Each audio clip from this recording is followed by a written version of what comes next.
ขมขื่นขอจงลาบเลือนสิ้นสุขต่อไปหากได้สุขแล้วขออย่าแคล้วคลาดไปหากได้สุขแล้วขออย่าแคล้วคลาดไปขอไว้ใส่ให้ทุกท่านโชคดี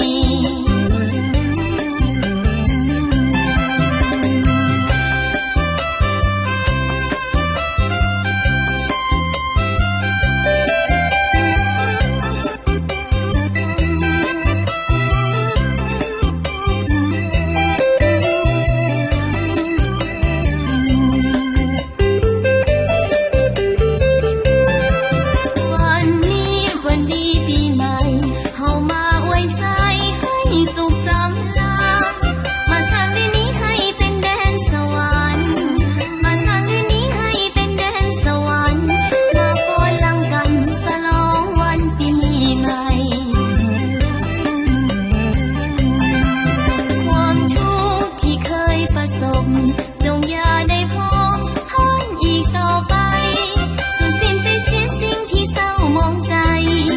สูญสิ้นไปเสียสิ่งที่เศร้ามองใจความสีวิไลจงได้มาแทนที่